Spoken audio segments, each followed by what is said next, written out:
Alright, now we're in for part 2 of deconstructing Jhoira. Where I left off is I'm just going through splitting the cards into 4 basic piles.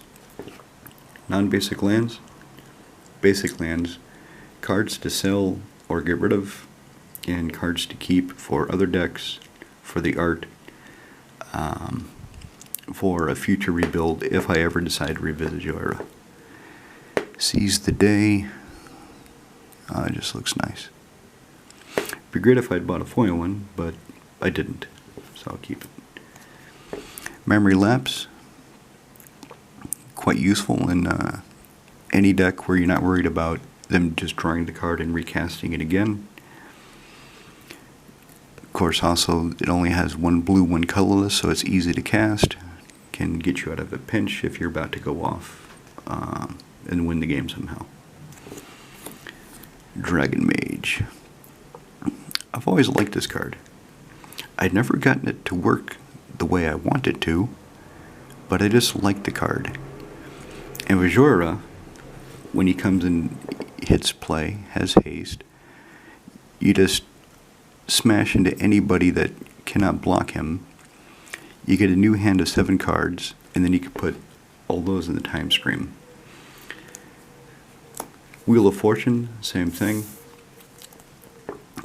So empty your hand by putting things in the time stream. Discard whatever you're not needing at the time. Get 7 new cards. Put whatever good things you get from that into the time stream. Again, like I explained in the previous video, the limitation is that your opponents will see it coming. So my other decks, this is Ikra Siddiqui, Siddharth Kondo, Life Gain. When I put them out, when I announce them, nobody really understands the game plan. The game plan is gain a little life, creatures with higher toughness than power. So I have Duran and I have Hotali in there. So when my creatures attack, well, when anybody's creatures deal damage, you deal damage equal to their toughness rather than their power to change the combat math. And also I have the combo of either Habrezava, the Death Star, and Bolas, the Citadel. But it's a 2-card combo.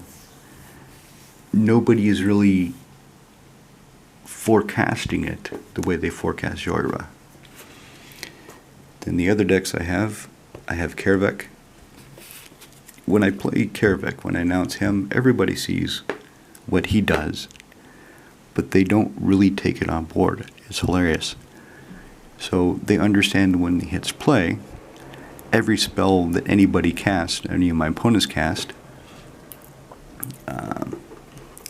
I will start doing damage for them.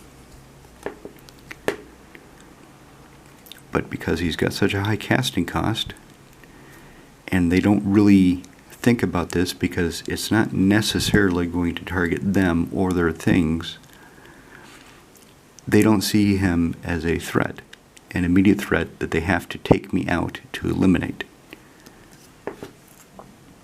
Now, I do have a ton of mana rocks in the deck in order to get them out faster, but that's a side question. And then Carador, it's Tribal Spirits. And again, when you announce Carador, okay, so it costs less to cast for each creature, and then you can cast a creature from your graveyard whenever you can cast a creature. But it costs 8 for a 3/4. So he, if you announce him as your commander, is not an immediate threat. Muldratha. Now, when you announce Muldratha, your opponents, some of them might understand what you're going to try to do. Some of them might have played against Muldratha deck before, and they will try to take you out quickly. But since you're planning on playing things out of your graveyard, you're not really worried about blocking with your creatures. You will have things to defend yourself. And you're really not planning to run her out until turn 4, turn 6 anyway. maybe even a couple turns later, because you want to have mana available to start casting things out of your grave or take advantage of her. She's 6/6, so she's tough, hard to kill, unlike Jhoira, who's only a 2/2. So these examples are decks that when you announce the commander, people either don't take it as an immediate threat, or you're better able to defend yourself. Having a 2/2 wizard in play for a couple of turns leaves you wide open to whatever else your opponents want to do. So let's go back to the deconstruction. It that betrays.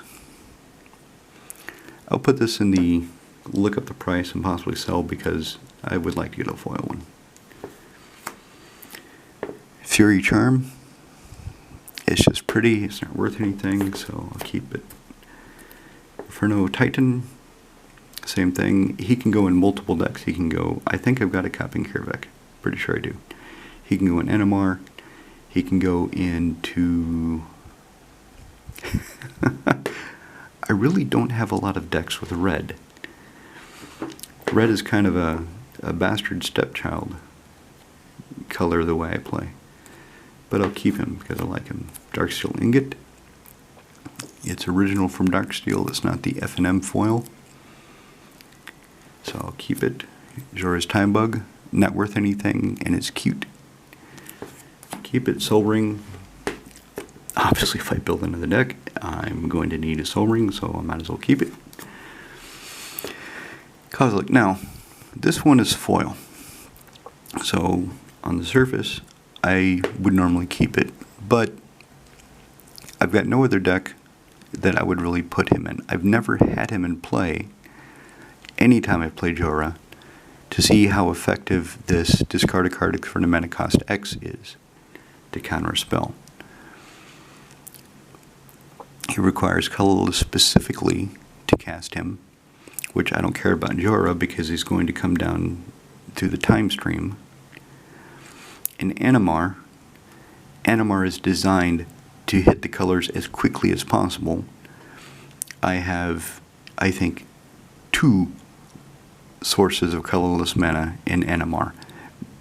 No, take that back. I have maybe 5 because I've got the Painlands, the 3 of them for Animar.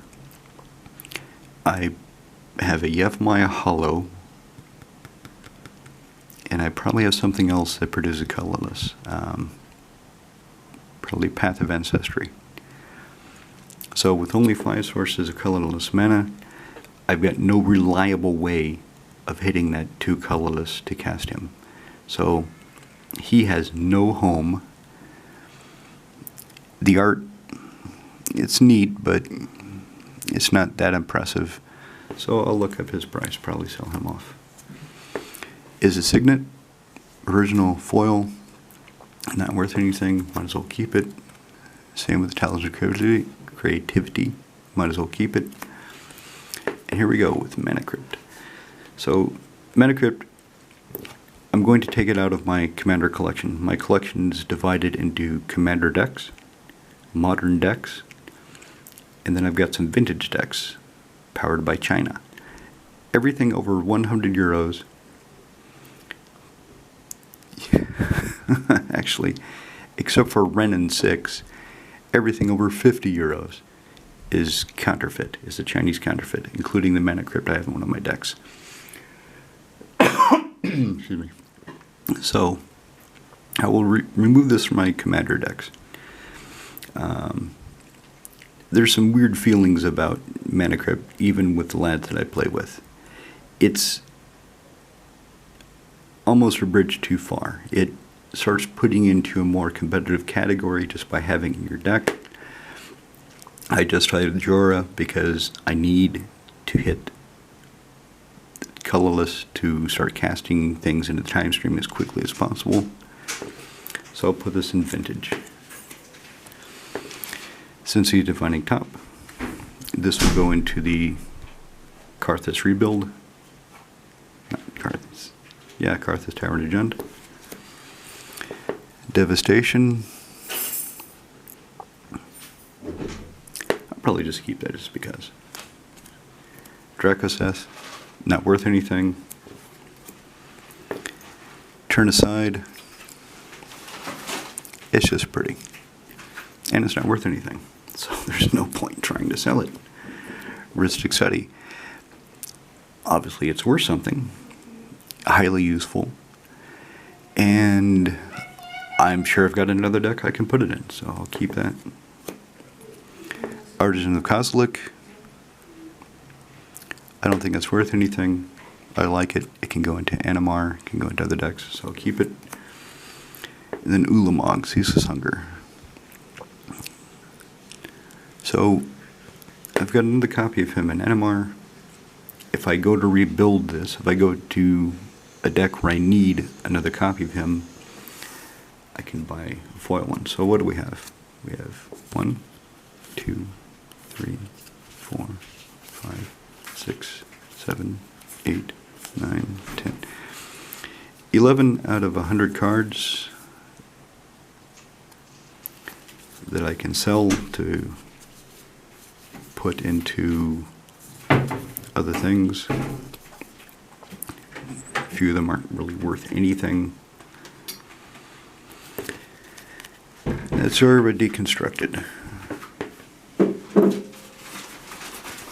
So, next thing to do is to alphabetize these, de-sleeve them, put some of the cards in their new homes, and start working on the next deck that will take her slot in this box.